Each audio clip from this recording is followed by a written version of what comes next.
Hello, my name is Michael RAWLS. I'm the president of the QCC Mock Trial Association.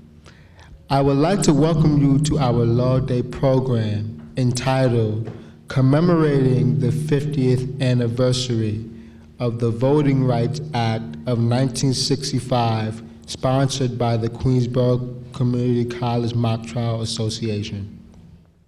We are very fortunate to have with us today a panel of QCC faculty and staff members from the business, social science, and history, speech communication and theaters, and human resources and labor relations departments, who would discuss various aspects of this very important statute and its effect it has had and continues to have in our society and on the lives of individuals in our nation. At this time, I would like to introduce the members of our panel. Professor Christine Mooney, she helped in the preparation, but she has a conflict and she would not be able to make it here today. We have Professor Peter Bales, Professor Stephen HAMMEL, LOIS FLORMAN, Esquire, Professor Linda Meltzer, Professor Kathleen Larkin, and Professor Ted Rosen, and Professor Elaine Thompson is in teaching and will be joining us later. Law Day, May 1st is Law Day. We could not schedule this program on May 1st because of the college's honors conference, which was being held on that day. Today, Law Day is set aside to nationally celebrate the rule of law. Law Day underscores how law and legal process have contributed to the freedoms that all Americans share. For over 50 years, May 1st has been set aside to celebrate Law Day. Law Day is aimed to help people appreciate their liberties, especially with respect to equality and justice. It also aims to cultivate respect for the law, which is vital to the democratic way of life, supported by organizations such as the American Bar Association. This day is an opportunity for people to recognize and discuss the role of courts in the United States. To celebrate Law Day, some local bar associations may hold a luncheon with guest speakers on various legal topics relevant to modern society. Law Day activities may include fundraising events and tasks, community outreach activities linked with talking points about the law, poster and essay contests, interactive school lessons, and role plays on legal topics, such as the concept of separation of powers and the United States Constitution. Law Day originated in 1957 when the American Bar Association president, Charles Rhine, envisioned a special day for celebrating the United States legal system. On February 3rd, 1958, President Dwight Eisenhower established Law Day by issuing a proclamation. Every president since then has issued an annual Law Day proclamation. In 1961, May 1st was designated by joint resolution of Congress as the official date for celebrating Law Day.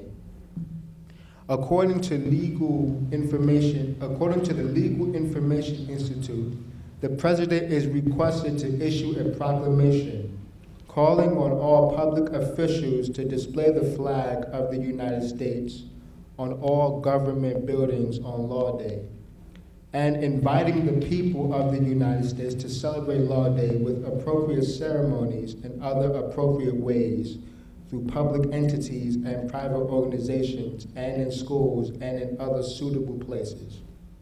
Previous Law Day themes included Justice for All, Foundations of Freedom, and Struggle for Justice. This year's Law Day proclamation, issued by President Barack Obama, reads as follows.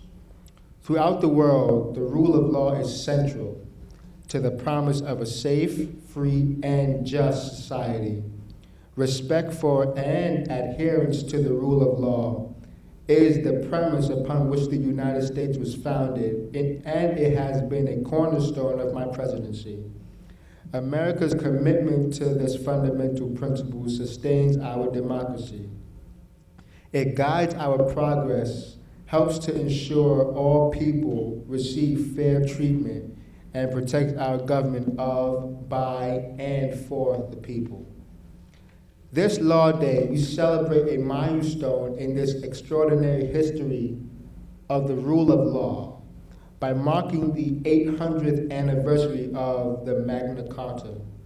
Centuries ago, when kings, emperors, and warlords reigned over much of the world, it was this extraordinary document agreed to by the King of England in 1215 that first spelled out the rights and liberties of man.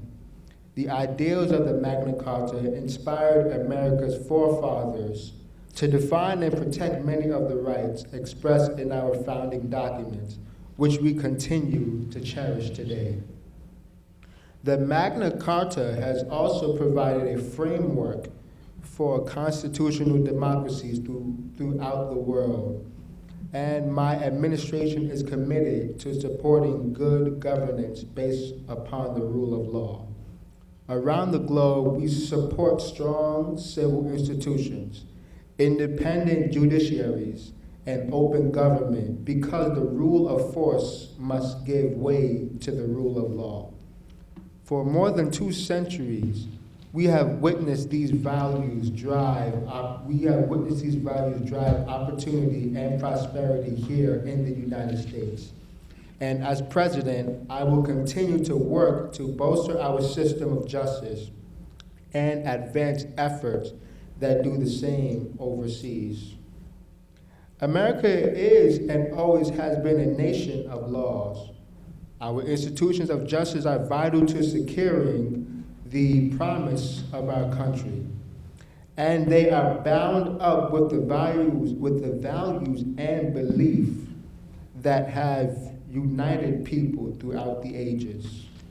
The United States and our citizens are inextricably linked to all those around the world, doing the hard work of strengthening the rule of law, joined in common purpose by our mutual interests in building freer, fairer, and more just societies. Now, therefore, I, Barack Obama, President of the United States of America, in accordance with Public Law 87-20 as amended, do hereby proclaim May 1st, 2015 as Law Day, USA. I call upon all Americans to acknowledge the importance of our nation's legal system and judicial systems with appropriate ceremonies and activities to display the flag of the United States in support of this national observance. Wherefore, I have hereunto set my hand this 30th day of April in the year of our Lord, 2015, and of the independence of the United States of America, the 239th. Signed, Barack Obama, President of the United States of America. And now let's turn to today's program on the 50th anniversary of the Voting Rights Act of 1965, the federal law that attempted to prohibit various legal impediments that has sought to prevent African Americans from being entitled to vote. Our first speaker will be Professor Peter Bales. Professor Peter Bales has received his bachelor's from Northwestern University, his master's from Long Island University, and PhD from the State University of New York at Stony Brook. Prior to his position at Queensborough, he taught at Nassau Community College, C.W. Post College, and the State University of New York at Farmingdale. His research interests include 20th century U.S. diplomatic history and United States, Latin American relations. Currently, Dr. Bales is working in the realm of U.S. political history and writing a book focusing on the unsuccessful presidential candidates of the 1920s. Professor Bales has published a humorous take on the United States history, which evolved into 2 books. How Come They Always Have Battles in the National Parks? And Who Cares? They're All Dead Anyway. Recently, both books were combined into a comprehensive, tongue-in-cheek chronicle of the American saga called A Funny Thing Happened on the Way to the 20th Century. The factual yet irrelevant survey of American history from the beginning through the modern era has been popular with students and comedy fans of all ages. He is the chair of the steering committee of the Academic Senate. Professor Bales will speak on the history leading up to the passage of the Voting Rights Act of 1965, the post-Civil War RAWLS deliberately placed to prevent African Americans from voting. And now at this time, Professor Peter Bales. Thank you. Due to the length of the introduction, my time is up. So I'd like to pass it to the next person. No. Thank you for that wonderful address and nice long introduction. I'm the history guy up here, and to understand what's going on in the present with the attacks on the Voting Rights Act, you have to understand the history. History and business and law are close cousins, and I really appreciate that you're here and that you're into the law. Anybody thinking about going to law school? How about just somebody feel sympathy and raise their hand? Law school is a great idea. Anybody thinking about eating something after this presentation's over? Okay, one guy, thank you. I wanted to get a reaction. Think about law school. Think about the law. Think about the rule of law that we just heard so much about.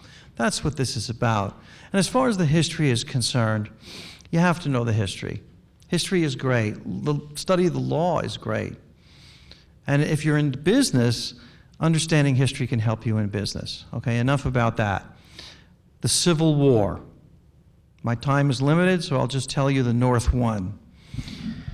The South broke away and tried to start their own country. And so many people think that the Civil War was first and foremost about slavery. It wasn't. It was about the nature of the federal union and whether or not the states have the right to nullify or cancel something that the federal government, the government of the whole country, passes. Now, what the South was worried about was that the federal government was going to end slavery and their way of life. And to make sure that it was not threatened, they actually seceded, quit the Union, and started their own country, the Confederate States of America. The big question was, can you just quit the country? Today, Staten Island often threatens to quit New York City sometimes. I say let them go. No, I'm just kidding. Can you quit the country?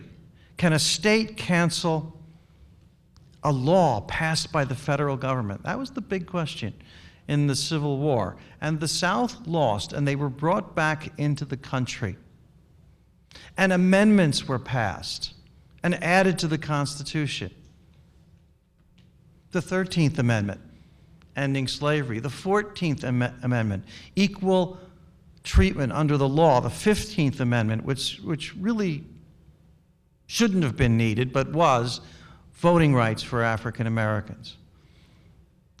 And in the South, after Reconstruction, starting around 1876, They ignored that part of the Constitution.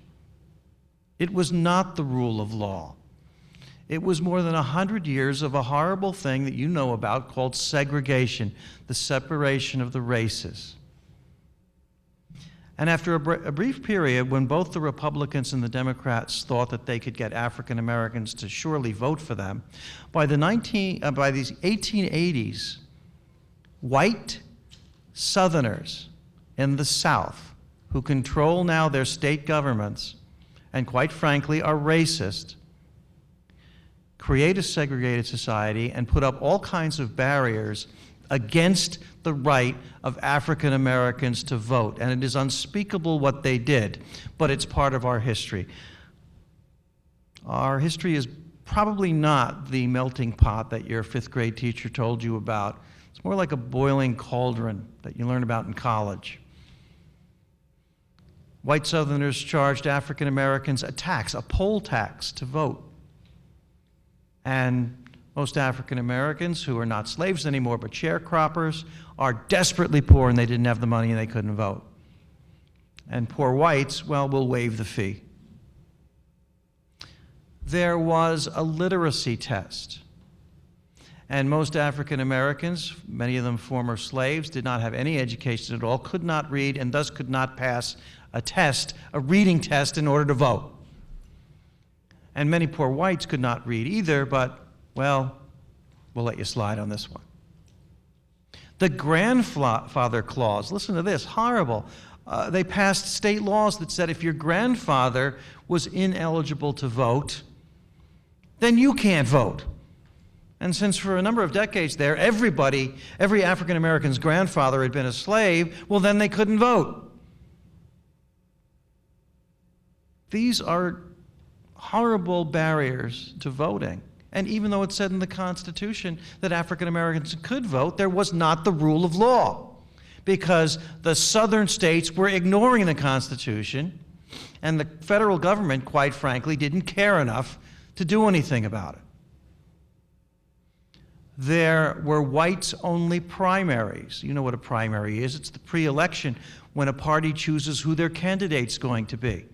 State laws in the South where only whites can run and vote in the primary. They're making sure to exclude African Americans entirely from the political process. And something unspeakable as well called racial gerrymandering, where they drew election districts in a squiggly manner to make sure that every single election district, whether it's for a state office or Congress, every single district would have whites outnumbering blacks. Imagine all of those obstacles to voting, and in fact, for 100 years, most African Americans could not vote in the South, excluded from the political process, and it's part of our history and we can't deny it. In 1896, the Supreme Court, those 9 men in their black robes, mostly from the South, legalized segregation in a case that we've talked about in previous years on this law day. Plessy versus Ferguson. Segregation, they ruled, is constitutional, provided the facilities provided are truly equal. Well, you know what? They were never equal. And that stands as one of the worst, if not the worst, Supreme Court decision ever. But African Americans will protest, and they will fight against this. And together with progressive whites, African Americans and whites will form the NAACP, the National Association for the Advancement of Colored People, in the early 1900s. Great African American civil rights leader W.E.B. Du Bois, an American hero, part of that. And this organization will have money, and they will begin to use the courts to say, look what the Constitution says, and look what they're doing. And it's going to be a tough fight. in the 19-teens, in the 1920s, in the 1930s. There will be little, small victories, but the big victory will come in a case you've heard about, I hope, in your classes, 1954, Brown v. Board of Education, when segregation in the public schools is overturned, thank goodness, about time. And there will be more court victories, and there will be a civil rights movement led by the likes of Dr. Martin Luther King Jr. And African Americans will win these court victories and then realize that they have to show up at the schools in Little Rock, or show up at the lunch counter. They've got the law on their side, but they actually have to show up and make the law real, to make the rule of law that you talked about real. And when you get to the 1960s and you get to Presidents Kennedy and Presidents Johnson, you've got Democratic presidents who want to do the right thing, and they will force through Congress the Voting Rights Act that we're talking about today. And most elected representatives and senators from the South will fight it, still. But that will go through Congress, and it will become the law of the land, and that law will negate, it will cancel, it will abrogate those horrible tactics that I just told you about. And African Americans, to this day, year after year after year, vote in greater numbers and have more of a voice. So, I honor the Voting Rights Act. And when you listen to the news and you listen to the presentations today, understand that that Voting Rights Act is under attack today. And people like you and me need to stand up and say, stop. That act is great. We still need it. We're proud of it. And that's the history. Thank you. Thank you, Professor Bales. Our next speaker will be Professor Ted Rosen, a graduate of Queens College and New York University School of Law. Professor Rosen is a member of the Bar of the State of New York and various federal courts, including the United States Supreme Court. He has practiced law for more than 40 years. Most of his work has been in the field of commercial litigation in both state and federal courts. He has substantial experience in arbitration, particularly in the financial industry, having served as an arbitrator for more than 25 years for the New York Stock Exchange and the NASD, and more recently for the Financial Industry Regulatory Authority, or FINRA for short. Professor Rosen began teaching at QCC in 2000 as an adjunct and became full-time in 2006.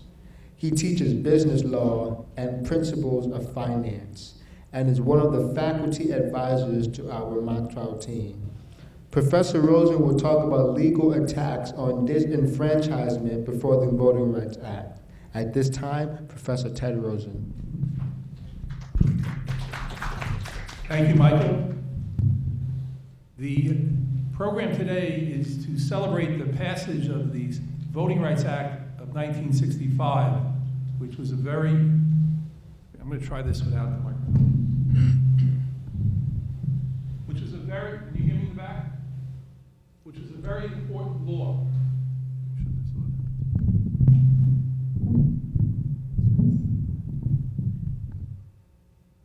But we should understand that that law, which took a long time to get passed, did not just come about instantaneously. There were various legal efforts in the courts and through legislation in years and decades leading up to 1965, which sought to extend the opportunity and the right to vote to African Americans, blacks who were being denied that right in various states throughout the South. One such case was in 1915. The case is called Wynn versus the United States. And that case involved a grandfather clause, just as Professor Bales mentioned. Grandfather clauses in various states basically allowed people to vote if their ancestors, if their grandfathers could vote. This particular law in Oklahoma had the same general idea to restrict voting to black people, but it sort of did it with a twist. There was a literacy test required, and the literacy test means that you take a test and you have to pass it in order to be able to vote. And many poor blacks and many poor white people were not able to pass that test. But this particular law in Oklahoma said, well, even if you failed the test, you could still vote if your ancestors were allowed to vote prior to the enactment of the 15th Amendment, which extended the right to vote to African Americans after the Civil War. So basically, it gave white people who failed the literacy test, a second way to get into vote when there was no such opportunity for black Americans who failed the literacy test. The Supreme Court struck this down, and they found that this law was in violation of the 15th Amendment. Another case in 1944, the Supreme Court in Smith versus Allwright held that a Texas law, which basically established a white primary, violated the 15th Amendment. Southern states experimented with different types of restrictions to try to limit black participation in politics. Many of these types of restrictions were struck down by federal courts over the years of the 1940s, the 1950s, and the 1960s. Congress also passed various laws. Congress passed legislation in 1957 and 1960 and 1964 that contained various voting-related provisions. One important law in 1957 created the Civil Rights Division. Most of us know that there is in the Department of Justice a Civil Rights Division that enforces our civil rights laws. Well, that division was created by this 1957 Act of Congress. It also created the Commission on Civil Rights. And the Attorney General was given authority to intervene in lawsuits. That means to petition the court and ask for permission to become a party to lawsuits in order to seek relief in court against violations of the 15th Amendment. Very important law was passed in 1960. It allowed federal courts to appoint referees. A referee is someone appointed by a judge with authority to do something. And this law allowed for federal judges to appoint referees to actually conduct voter registration if the court found that there was voting discrimination. And the 1964 Civil Rights Act, which we recognized last year when the 50th anniversary of that law was being recognized, contained various relatively minor voting-related provisions. Now, these court decisions and these statutes made it more difficult, at least from a theoretical point of view, for states to keep out all of their black citizens from voting. Problem was, the strategy required litigation, lawsuits, on a case-by-case basis. And this proved to be very limited in terms of success, because when particular laws were passed or particular problems emerged, it required going to court on a case-by-case basis. And this was only able to achieve limited success. And very importantly, this whole approach through individual lawsuits did not achieve voluntary compliance by the states and localities that were not being sued. We still had literacy tests, we still had poll taxes, and we had other types of practices that were basically combining to keep black registration rates minimal. in Alabama, Louisiana, and Mississippi. And in other states in the South, the rates of registration of blacks was much lower than whites. Now, faced with the prospect that black voter registration could not be suppressed forever, some states turned to the practice of gerrymandering. Now, as you know, and as Professor Bales mentioned, gerrymandering is drawing the lines, redrawing the political lines, whether it's a Senate district, Assembly district, in some cases, the limits of a city, to achieve political, goals. Usually gerrymandering is accomplished in order to keep the status quo, keep the parties in power, keep the incumbents that are in office in office. The problem is that we started to see racial gerrymandering, where race was the primary consideration. Now, in 1960, the Supreme Court had such a case. The city of Tuskegee, Alabama, gerrymandered the city boundaries, basically redrew the city boundaries of the city so as to remove from the city almost all of the city's black registered voters. Just redrew the lines so these people were no longer living in the city and hence were no longer able to vote in the city election. The Supreme Court ruled in this case, Comillion versus Lightfoot, a famous case, in 1960, that by doing so, Alabama City and Alabama had violated the 15th Amendment. Again, through the 60s, we saw efforts to adopt unfair lines, redistricting lines. Prior to 1962, the United States Supreme Court was reluctant to decide constitutional challenges to legislative apportionment. And they were reluctant to do that on the theory or the doctrine that such political questions were not within the federal court's jurisdiction. There was a case in 1962, Baker versus Carr.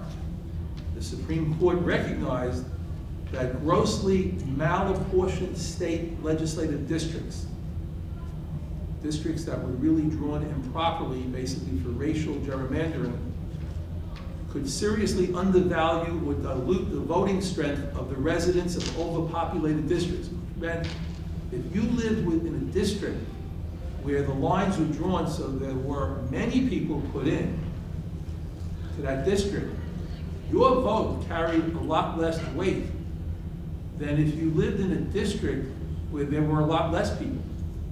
Now, these lines were drawn not to establish roughly equal numbers of people in these districts, but they were drawn in many cases to exclude black voters from voting in particular districts. So the Supreme Court held that if you lived in a district which was overpopulated because of this, your vote was worth less than if you lived in a district that was underpopulated. And the Supreme Court found that such unbalanced apportionment could be challenged in federal court under the 14th Amendment, the Equal Protection Clause of the 14th Amendment. Now, in later cases, 1964, Reynolds versus Sims, and in 1964, Westbury versus Sanders, the Supreme Court established a very important principle, basically one person, one vote. That each person should be entitled to one vote, and that those votes should have equal weight. And in many states, unbalanced legislative districts had resulted in sparsely populated rural counties having much greater representation than in other parts of the state that had a much larger population. And through the court cases, efforts were made to try to correct these types of imbalances. Now, in 1965, the Supreme Court in Fortson versus Dorsey, the Supreme Court suggested but did not hold that certain types of apportionment, redrawing the lines, might unconstitutionally dilute or weaken the voting strength of racial minorities. So you can see when the 1965 Act was finally passed, it was not the first time that courts and legislative bodies tried to come to some type of answer to the efforts that were being made to block blacks from voting throughout the South. Thank you. Thank you, Professor Ted Rosen. Our next speakers will be Professor Stephen HAMMEL and the QCC Director of Labor Relations and Counsel to the President, LOIS FLORMAN. Professor HAMMEL is a graduate of Nassau Community College, Hofstra University, and Touro School of Law.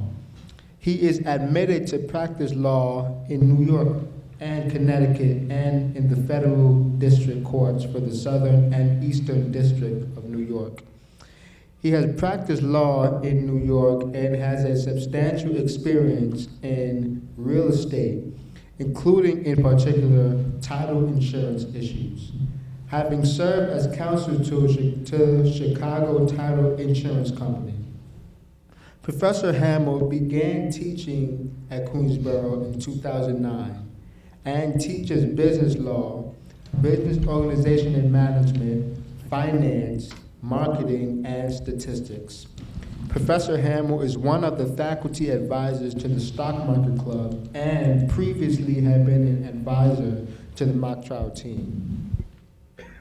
Lois FLORMAN received her undergraduate degree from Northwestern University and her JD from Hofstra Law School, where she was editor-in-chief of the Hofstra Labor and Employment Law Journal. She has been a practicing attorney since 1985, with a primary focus on litigation and employment law. Ms. FLORMAN worked as an attorney at the law firm of Kasowitz, Benson, Torres, and Friedman in Manhattan for 12 years. For the past 8 years, she has been employed as an attorney at CUNY. She was an assistant general counsel in the education division of the Office of General Counsel for a year and a half and has been working as Queensborough's Director of Labor Relations and counsel to the President for the past 6.5 years. At this time, Professor Stephen HAMMEL and QCC Director of Legal Relations, Lois FLORMAN. Thank you. Thank you for your kind words.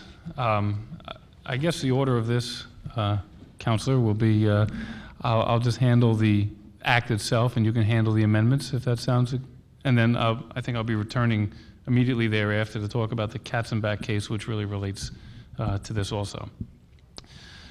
The Voting Rights Act of 1965 probably would not have happened if it weren't for the events that were going on during the summer of '65 with Selma and all the things that were going on in the South at that point, and a lot of unrest, petitioning for rights of all Americans, especially in the South.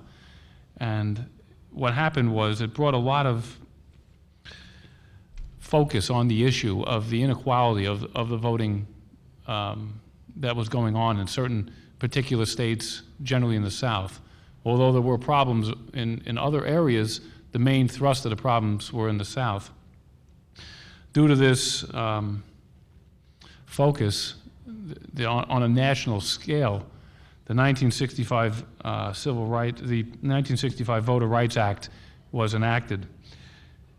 As Professor Rosen and Dr. Bales have spoken about, several of those main issues of repressing voting were the poll taxes, where people who were poor obviously weren't going to be able to make any fees that would be imposed upon them. Also, literacy tests. Some of these literacy tests were difficult even for regular folks to answer. One of those examples would be, how many people can testify against a person denying his guilt of treason? Who would even know that, unless you carrying around a copy of the code with you, you know. So it really was quite unfair, you know, and just arbitrary to accomplish the goals of repressing certain people from being able to vote. So the poll tax and literacy tests were simply two of the main areas that were highlighted as a result of the inequality in the voting area, basically stopping African Americans from voting. President Johnson signed the act on August 6, 1965, making it a law. Several of the key features of the Voting Rights Act, and it's not overly involved, it was simple, just trying to enforce a sense of equality among all Americans to be able to cast their vote. It was reflective of the 15th Amendment, which has been spoken about already. But the 15th Amendment, which was passed back in 1870, linking in with Dr. Bales' speech relatively shortly after the Civil War, I guess that was 1865, 6 years later, 4 years later, 5 years later. It says, basically, it was passed on February 3rd, 1870. It says, Section 1, the rights of citizens of the United States to vote shall not be denied or abridged by the United States or by any state on account of race, color, or previous conditions of servitude. Section 2, the Congress shall have power to enforce this article by adoption of legislation. So you're wondering why, if we have this 15th Amendment, why would even have to go to this Voting Rights Act of 1965, as it was already given under the 15th Amendment? It was clear. Unfortunately, due to these poll taxes, literacy tests, sort of invading into those rights, the federal government passed this sort of as an additional measure. It said, and I'm going to also talk about some additional conflicts between the case of Kurtzenbach, which developed this further, but the key features of the act was, one, federal supervision of voter registration in areas where there was less than 50% of non-whites registered to vote. Another is the approval, the federal approval of change in local voting laws. Sometimes there could have been a disenfranchisement with the local government, and the federal government had the ability to come in and review that. Also, they specifically prohibited literacy tests, which obviously were arbitrary and not being administered clearly, you know, across all lines, but also, you know, it's your right to vote. You shouldn't have to have a literacy test to step up and vote. And lastly, the main point was the U.S. Attorney General had the ability to investigate the use of poll taxes or other type of repressive devices, so they can come in and look at it. You know, they could also appoint people to watch over the polls, poll watchers, and that is the core aspect of the 1965 Act, which has now become the law. And with this, Councilor Florman, I turn over to you for the amendments. Sure. Originally, the Voting Rights Act of 1965 was only intended to be in effect for, intended to be in effect for 5 years. When 1970 became law, amendments were made because it was felt that, it was believed that the Voting Rights Act of 65 was still not curing the ills of discrimination in the area of voting. So additional amendments. Would you like this one? Is there a way for it to take off? Take this one. Hi, all right, yeah, much better.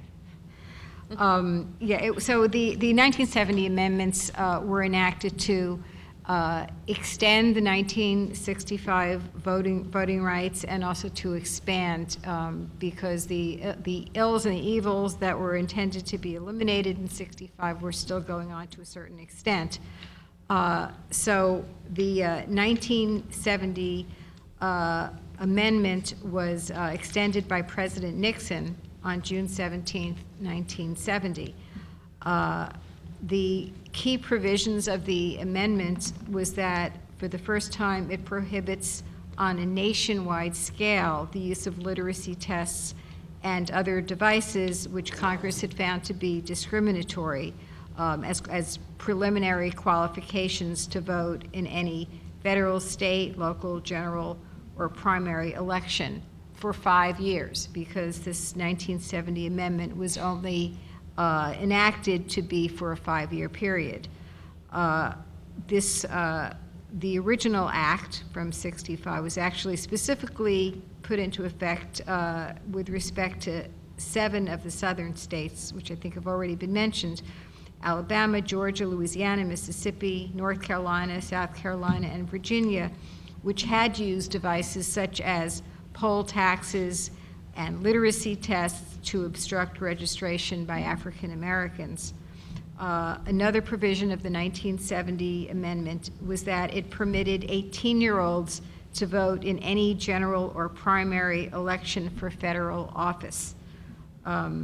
That was, what's interesting about that was that the reason it came into effect, it was the idea really came originally from Senator Ted Kennedy, who felt that it was unfair that males who were 18 years of age were being drafted to fight in the Vietnam War, and yet they still were not old enough to be able to vote.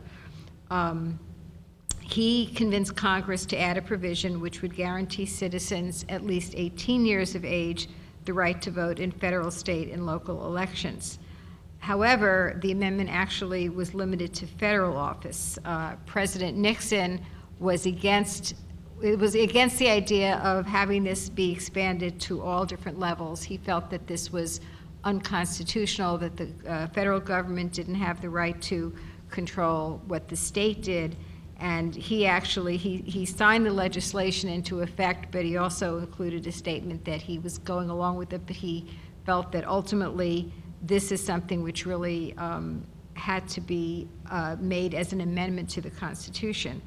And in fact, the following year, the 26th Amendment did in fact lower the voting age in all elections at all levels to 18 years of age. Another key change in 1970 was that state residency requirements for voting were abolished for both presidential and vice presidential elections. Up until then, there was a state residency requirement, so if you were to move to a different state, you would have a problem. You wouldn't be able to vote in the new state until you'd actually established your residency there. In addition, as a continuation, I guess, from the '65 ruling, it provided for the assignment of federal examiners to conduct voter registration and to observe voting in certain states or counties that were covered by this act. And again, this goes back to certain states which were particularly egregious in the way they discriminated against people in voting. And those states that were designated had to obtain basically a pre-clearance from the Justice Department or the U.S. District Court for the District of Columbia before they were able to enact new voting laws or procedures. And then also under this amendment, the state has the burden of proving that the proposed changes do not have the purpose or effect of denying or abridging the right to vote on account of race or color. And finally, the law also extended civil and criminal protection to qualified persons seeking to vote and to those who urge or aid others to vote. This law, as I said, was only put into effect for a 5-year period, and so when 1975 came along, there was still a lot of discrimination in voting, and so the 1970 amendments was extended for another 7 years. And President Ford signed the amendments to the voting rights laws on August 6, 1975. The 75 Amendment expanded the Act's scope to protect what they called language minorities from voting discrimination. And Congress defined language minority to include persons who are American Indian, Asian American, Alaskan Natives, or of Spanish heritage. And this change came about because civil rights organizations who represented Hispanic, Asian American, Native Alaskan, and Native American interests had argued before Congress that these groups were often the victims of discriminatory voting practices, particularly in areas where English was not the dominant language. So one of the key changes of the 1975 amendment was that Congress banned the use of English-only ballots and voting information in jurisdictions where a single language minority group comprised more than 5% of the voting age population. This had a particular impact on certain states such as Texas, which had a large number of minorities who had previously been unable to vote due to language barriers. Then 7 years later, 1982 came along and the amendments were again extended. And during this time, there were extensive hearings in the House of Representatives on various types of legislation. There were over 100 witnesses testified, most of whom supported extending the Act's special provisions by at least 10 years. There were also 9 days of Senate hearings. During this time, the organizations in the Leadership Conference on Civil Rights, such as the National Association for the Advancement of Colored People and the National Educational Association, focused their efforts to persuade Congress both to extend the special provisions and to expand the Act's general prohibition on discriminatory voting laws. Then finally, on June 29, 1982, President Ronald Reagan signed a 25-year extension of the Voting Rights Act. This 1982 amendment made Section 2 of the Voting Rights Act permanent. It was no longer just being extended on a limited basis. And Section 2 was the portion of the bill which prohibited the violation of voting rights by any practices that discriminated based on race, regardless of whether the practices had been adopted with the intent to discriminate or not. This amendment actually overturned a Supreme Court case, Mobile versus Bolden from 1980, which held that Section 2 prohibited only purposeful discrimination. So in the 1982 amendment, Section 2 was expanded to explicitly ban any voting practice that had a discriminatory effect, irrespective of whether the practice was enacted or operated for a discriminatory purpose. This amendment of Section 2 had a significant impact on opening up the opportunity for minority representation in Congress. And that pretty much wraps up those amendments. It did continue on, and what was the last year of the amendment? I guess it was renewed or extended in 1992, and finally in 2006.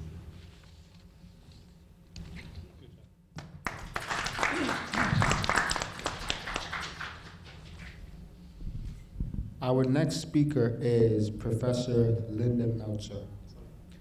Professor Linda Meltzer has been teaching business courses, notably business law, finance, and business organization and management at QCC since joining the business department in spring 2009.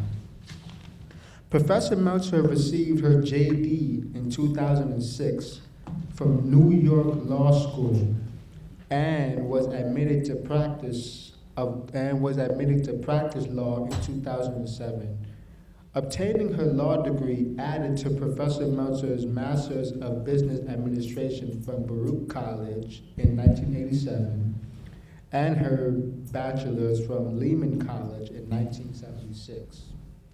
Most of Professor Meltzer's career has been spent as an equity analyst working on Wall Street for 2 investment banks, notably Drexel Burnham Lambert and UBS. Professor Meltzer is the faculty advisor to the Business Society. Professor Meltzer will discuss the 2013 United States Supreme Court case, Shelby County versus Holder. At this time, Professor Linda Meltzer. Thank you, Michael. As we've been going through a lot of different cases, it's worth remembering that voting is among our most fundamental rights we have as individuals. And with all due respect to the male male counterparts on our panel, I do want to mention that in the 15th Amendment, the black rights that were given were only to black men. Yeah, so I just wanted to stress that the women, and now we're outnumbering women with Professor Thompson, didn't come until 1920 with the 19th Amendment. So continuing along, my case is Shelby County versus Holder, which is a 2013 decision which was decided by Chief Justice John Roberts, in a 5-4 vote that was reflective of a very controversial decision. And some say that this decision turns back the clock a little bit after making so much progress. So in speaking about the Shelby decision, it essentially outlawed one of the key provisions that Counselor Gorman had just mentioned of the voting rights. And the provision was associated with the coverage formula that affected only a certain number of states, largely southern states, and some jurisdictions that were associated with this racial discrimination in voting practices. It's worth noting that some of the jurisdictions also included Manhattan in New York City and also Monterey, California. So it wasn't, it was largely the southern states, but not necessarily excluding some of the northern properties as well. The formula was a safeguard requiring these states to get pre-clearance from the U.S. Department of Justice or the 3-judge panel in district court in D.C. if there were any types of changes made. This was to essentially protect from some of the voting discrimination we've seen in prior to 1960s. And as was mentioned, it was again reauthorized in 2006 by Congress. Now, when the decision was made in the 5-4 decision, Roberts essentially acknowledged that there were continuing voting abuses, but that the coverage ratio was based on old data that was assembled prior to 1965. And in recent years, we've seen higher black voter turnout and less abuses, although there were some. And Roberts' view was that the original states should not be held accountable to such a different scale than some of the other states, and that there should be a review at which states have been rehabilitated. And this is counter to the strong dissent that was written by Ruth Bader Ginsburg, who took issue of the removal of safeguards that were just recently authorized in 2006. And she pointed to a lot of continued abuse, such as the increased voter IDs. Now, as soon as the decision was made public, we saw a lot of increase in some of the abuses, which my colleague, Professor Larkin, will talk about. And the question is whether Congress will act to at least restore, in some part, this key provision, which is 4B, because with 4B, you can also have this Section 5, which was not overturned. So I'll turn over to Professor Larkin to talk about some of the abuses that have come about since 2013. Thank you.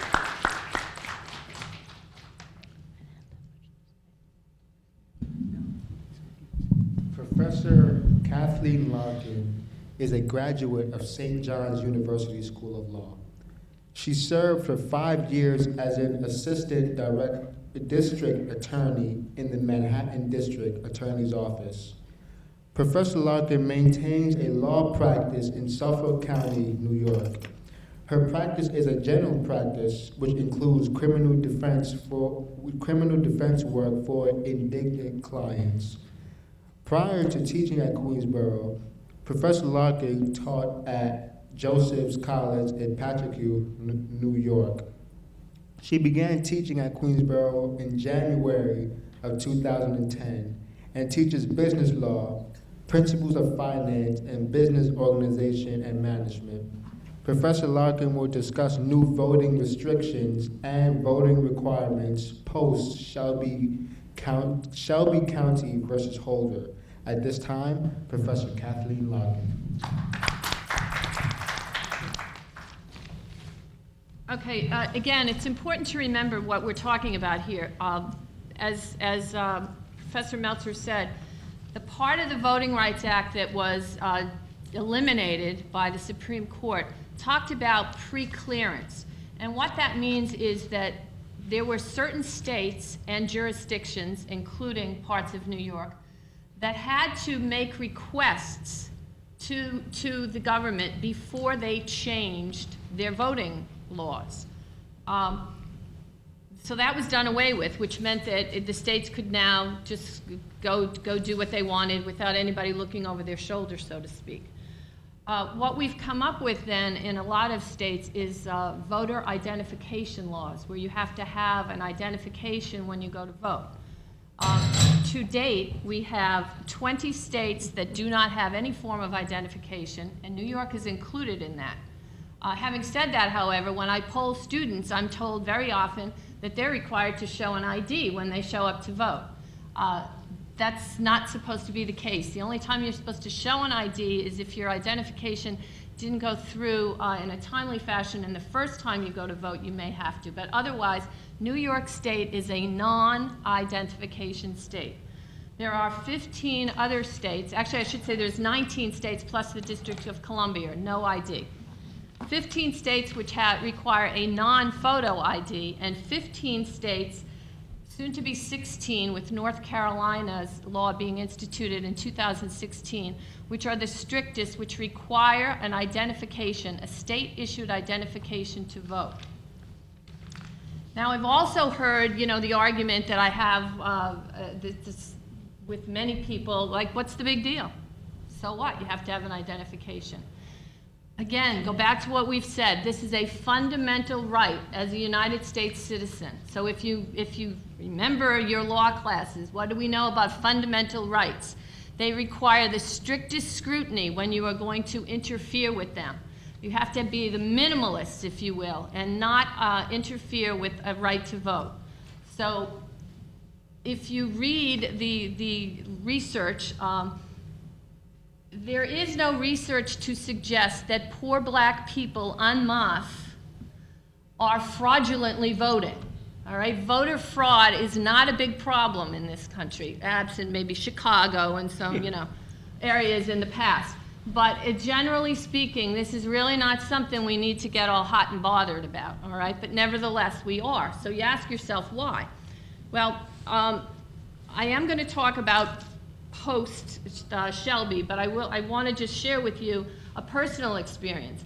In 2012, in the spring of 2012, the Commonwealth of Pennsylvania passed a voter ID law requiring a state-issued identification, and it was very precise. It had to have your birthday on it and a picture and everything else. This was just before the presidential election of 2012. If anybody remembers back, Pennsylvania was considered a quote-unquote swing state. It was very important for both parties to take Pennsylvania. After the law was passed by the legislature, it was immediately brought into court. And an injunction was filed, which meant that they couldn't start it. Okay, we have that law, but we're not instituting it. It was supposed to be instituted before the presidential election. I was a member of an organization called Organizing for America, which was recruiting attorneys to act as volunteer poll observers in the polling places of certain states. I had volunteered to go to either Florida or Pennsylvania. As time went on, it turned out I was going to go to Pennsylvania, and I went to Philadelphia right after Superstorm Sandy. So that was a whole other event. So I went to Pennsylvania with no gas in my car. But I got to Pennsylvania, and I was in a polling place in Philadelphia.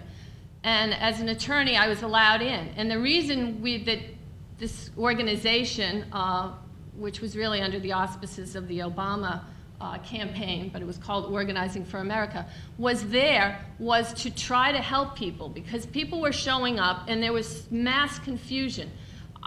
Do I have to have an ID? Do I not have to have an ID? Etc. So that's what the organization did. They sent, again, lawyers into particular areas where they knew there was going to be problems. Pennsylvania went from a non-ID state, efforts in 2012, to become one of the strictest photo ID. The case made its way through the justice system, and to date, Pennsylvania remains a non-voter ID state. The law was not upheld at the highest level in the state of Pennsylvania, so they remain in the non-ID state. In terms of other states, I just have a few. Texas, on the very day that the Shelby case was decided, they implemented a law which had previously been blocked, pre-Shelby, as racially discriminatory. The Department of Justice sued them on that under another part of the Voting Rights Act, and that is still, that law has been upheld so far and is still making its way through the Court of Appeals.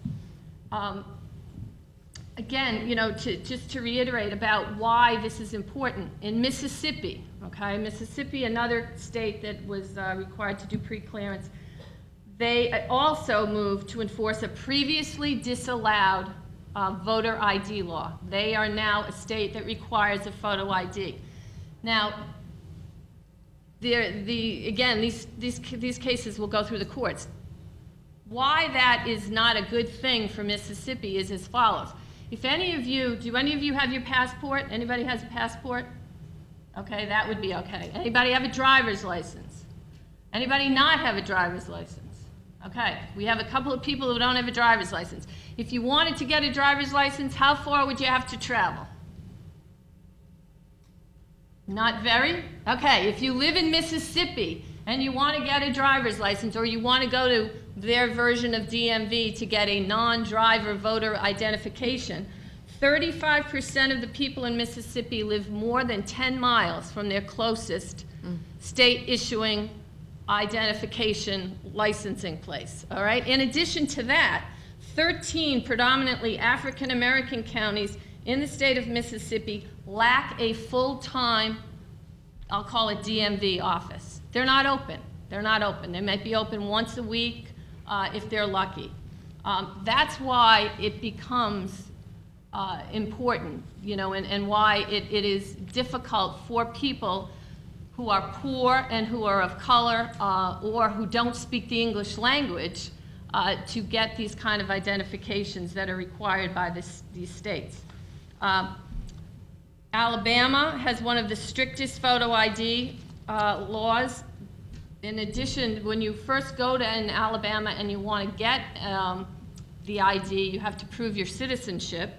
And again, once you have it, or if you, other ways of getting it, 30% live more than 10 miles from the state issuing offices. And again, 11 substantially black counties, the DMV office is open once a week. Other laws that are in various stages of appeal, if you will, Wisconsin, Arkansas, North Carolina.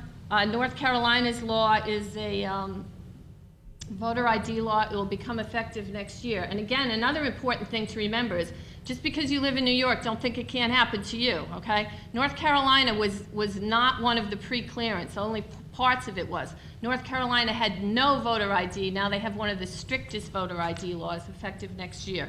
Included among that, they also have cut back on early voting in North Carolina, and they have reduced the window for registration. So if it's, you know, you have to register 30 days before the general election, now they've changed it. Other things that are going on in Georgia, they decided to change the municipal city elections, and what they did was they moved them from the date of the regular general election in November to May, which resulted in mass confusion and 20% less voter turnout in the cities, in the state of Georgia. So again, it's not just voter identifications, although that is a huge part of it. There are also becoming stricter requirements on absentee ballots, changing districts to make them less racially diverse, and time limits on early voting. The other part that I was asked to talk about is what Congress has done since that. And while I would like to say nothing, I guess I really can't say that, but there's a couple of different things going on here. What Congress is doing in public and on television is kind of different than what Congress is doing in Washington. The first Sunday in March of every year is a commemoration in Selma, Alabama, of the bridge crossing, the Edmund Pettus Bridge, which marked the beginning, if you will, of the violence that led to the passage of the Voting Rights Act. So this March, I was in Selma for the march, and it takes place in Selma, Alabama. As I said, the eventual march was from Selma to Montgomery, which some of you may know from the movie, over the Edmund Pettus Bridge. John Lewis, who was a congressman who was actually in the movie, he was a college student. He's now a congressman from the state of Georgia. He's there every year. This year, however, for the 50th, lots of people were there. So we had all these congressmen and senators getting their selfies in front of the bridge. The day before, actually, the president spoke. They did a 2-day thing this year because there was just so many people. So they all showed up for the march, let's put it that way. And I shouldn't say that. They didn't all show up for the march, but some of them showed up. Most of them showed up the Saturday before. They weren't there with the people I was there with Sunday. But then they went back to Washington, and we have this bill that was introduced actually in 2014 and got nowhere. We now have it reincarnated, if you will, in 2015. Nothing really happening on the Senate side, but there is a bill from February of 15 which is stuck in subcommittee on Constitution and Civil Rights as of the middle of March. Now, there's a lot of talk, but there's no real action. Surprise. And the one thing I do want you to know, though, it does not say that the voter ID laws are bad, okay? It approves voter ID laws. So those are probably here, they may be here to stay, I don't know. But it does mandate transparency, public notice to be given when you're going to make a change. And the other thing it does is it really, it says if your state, if your jurisdiction has a certain number of violations within a certain number of years, then we may go back and punish you. So it's sort of, not really undoing what was done, but, and again, like I said, it's stuck in subcommittee, so I don't know what's going to become of it. So that's about, that's it for me. That's what's happening or not happening.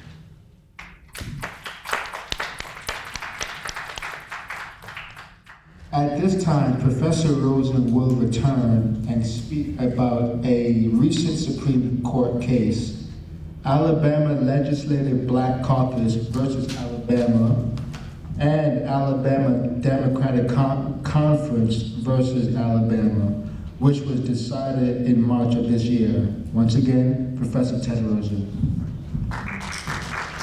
With apologies to Dr. Bales, who's the history professor on the panel.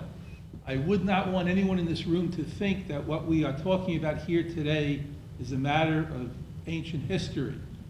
Some of it is, obviously, but the Voting Rights Act and the problems that it tries to address are problems and issues that we face in our society today.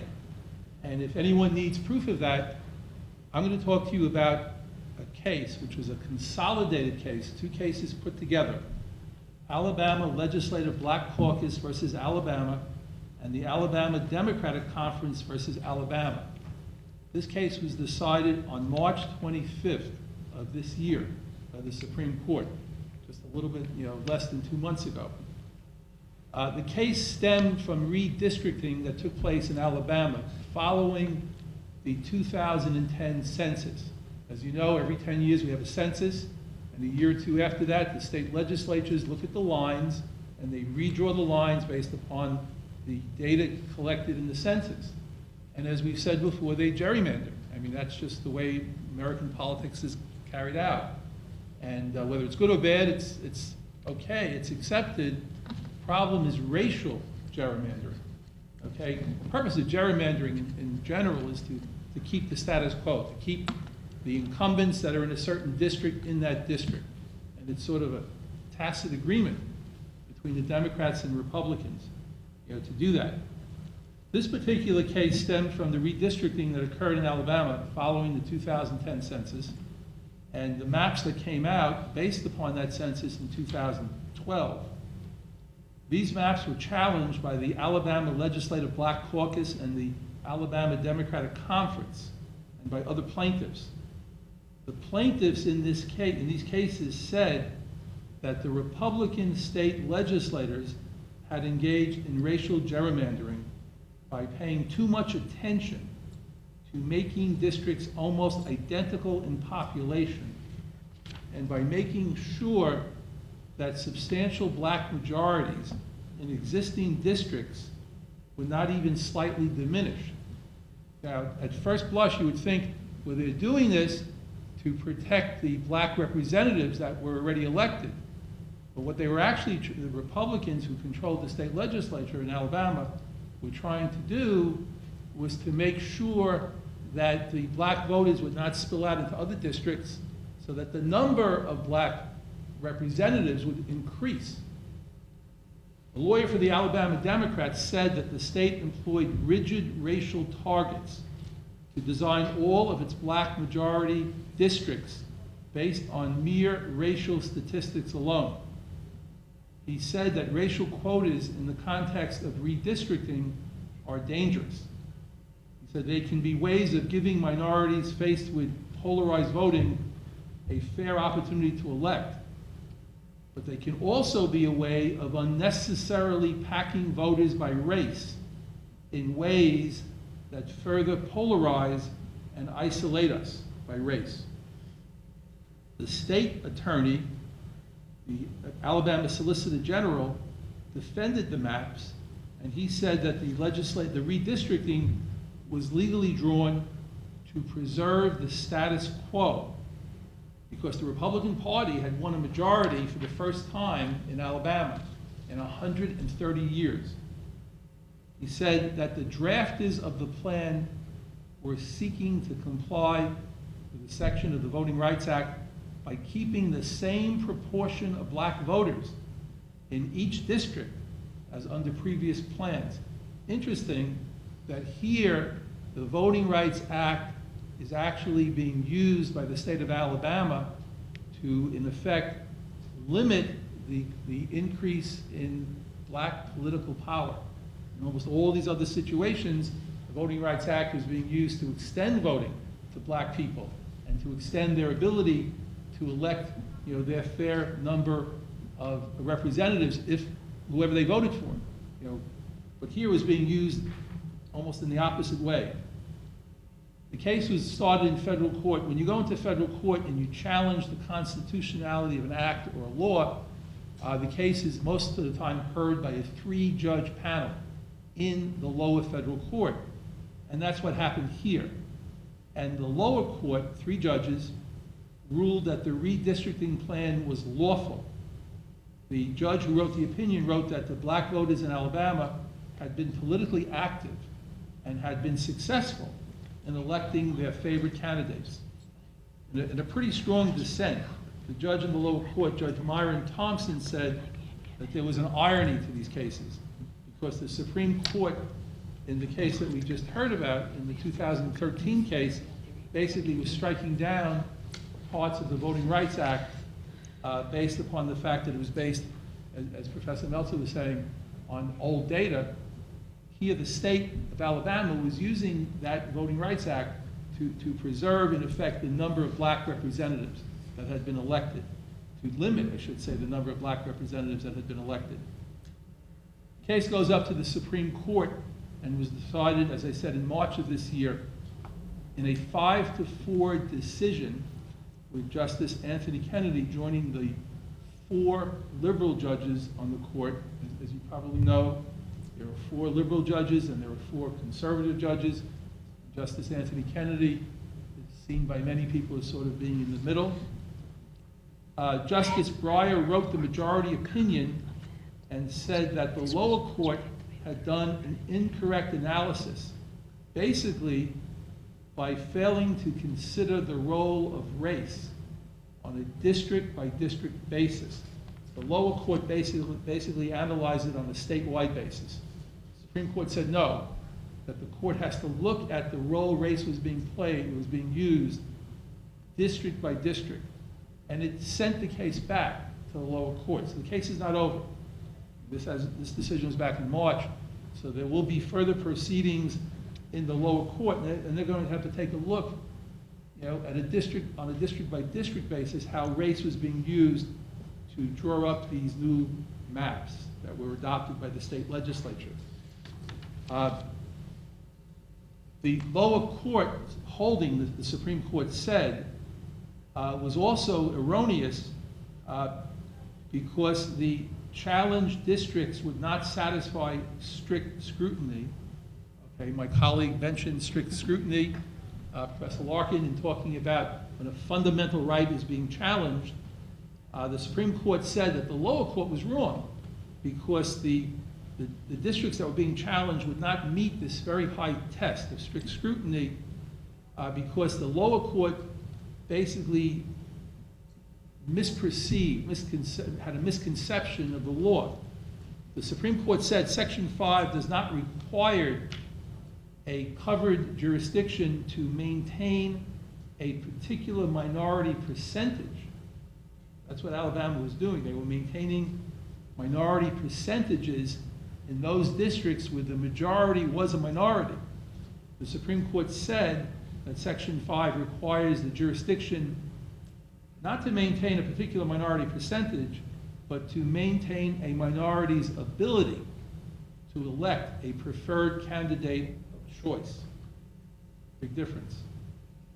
The case now goes back to the lower court to examine how race was used in setting the individual districts.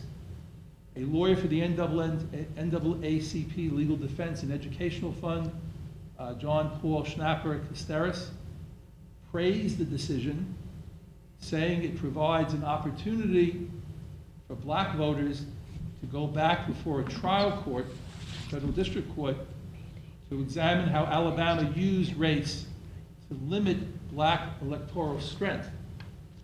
The expert in voting rights from the University of California, Richard Hasen, said that this victory for the plaintiffs might be very short-lived. He said, quote, "It seems likely on remand," that's when the case goes back to the lower court, "that at least some of the Alabama districts will be found to be racially gerrymandered. This means that some of these districts will have to be redrawn to, quote, unpack," close quote, "some minority voters from these districts. But do not be surprised," he wrote, "if Alabama preempts the lawsuit by drawing new lines, new districts, which are less racially conscious, but still constitute a partisan gerrymander, which will help the Republicans have greater control over the Alabama legislative districts." So again, this case just decided 2 months ago, now going back to the lower federal court, is interesting because of the switch in how the Voting Rights Act is being used by the state of Alabama to limit the power of black voters to elect their chosen representatives. And it's also interesting to see how the current Supreme Court views the legal standards and legal tests that are important to be utilized in a voting rights case, in particular under Section 5 of the Voting Rights Act. So we will have to keep watching that case to see how it develops further. Thank you. Thank you, Professor Teddy Rosen. Our next and final speaker for this program is Professor Elaine Thompson. We conclude our program with Professor Elaine Thompson. Professor Thompson has an MBA and teaches in the Speech Communication and Theater Arts Department.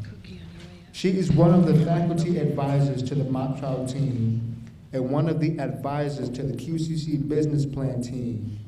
And last year went with the business plan team to Albany, where they competed in the state finals. Professor Thompson will give us a personal reflection. At this time, Professor Elaine Thompson.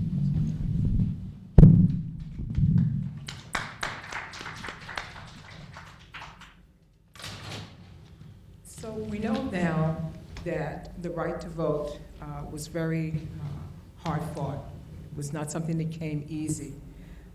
And the question that came to my mind is, how are young people viewing this? How are the students in the age group that we see on this campus, how are they viewing voting these days?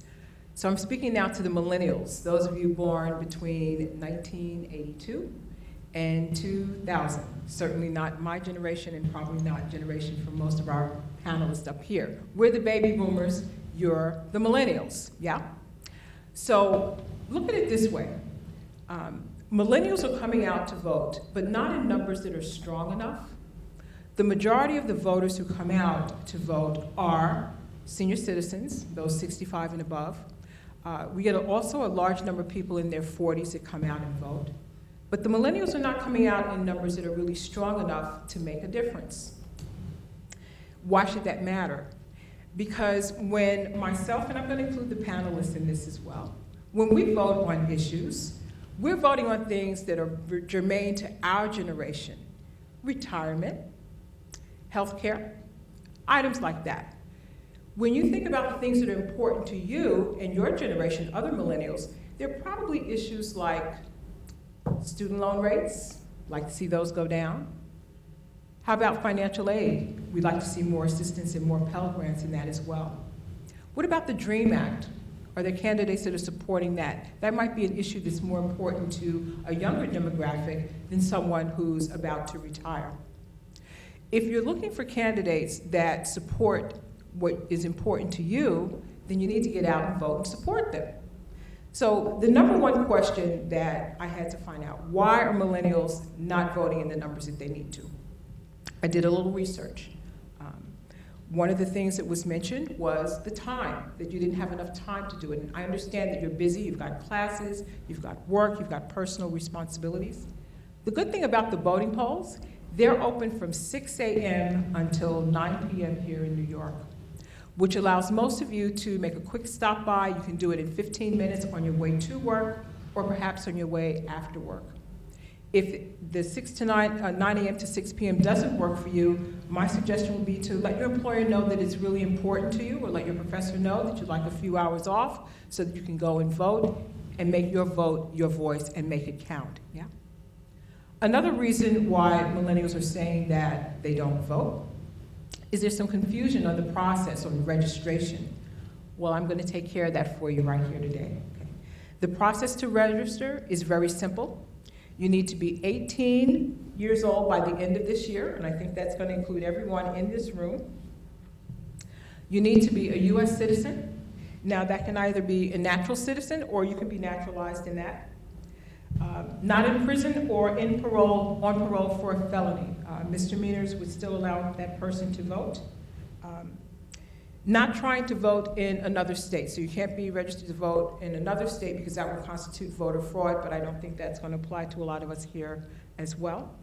And you also have to be a resident of the city or the county for 30 days prior to the election. Okay. So if that includes you, I have some voter registration forms and applications for you. You're free to take those. If you need one for your family members or your friends, by all means, take extras. The more that you can get to vote, the better, I think. And I'm going to give you a bonus, too. I always like to offer my students a bonus. There are only 12 questions on this application, name, address, date of birth, and so forth. But down at the bottom, here's a special question for you. Would you like to be an election day worker? So you can actually work at the polls on election day and on primary day. The pay is pretty good, I'd have to say. When you work that day, it's a long day, 6 a.m. to 9 p.m. You're going to get $200 plus for the day. They will give you training. You don't have to already know what to do, but they will give you training for it, and you get paid for the training as well. I believe that's a 4-hour course that you take. So let's look at it this way. If you go through the training, you do the primary, you work the primary day, and then you also work the election day, you're looking at almost $500 for 2.5 days' work. I should try to be one myself, right? So I'm going to give these to you, and fill it out, drop it in the mailbox. Doesn't even require a stamp. Once you mail it, 6 to 8 weeks after that, you're going to get a voter ID card mailed to your home address. You can bring that with you on the day that you register, on the day that you're actually going to vote. You don't have to have that. You don't have to show any ID to vote in New York, right? But it will list for you the polling place where you're assigned to vote, which is probably your neighborhood middle school or neighborhood junior high school or so forth, right? So that includes it for me. These applications are available. Please take one, and take one for your family and friends as well. Get out and vote.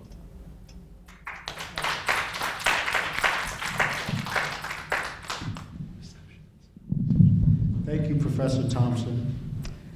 And that concludes our program. We hope that you have found it informative and that you learned something about the Voting Rights Act of 1965. And we have some refreshments out here waiting for you. So with that being said, happy Law Day and have a good day. Thank you.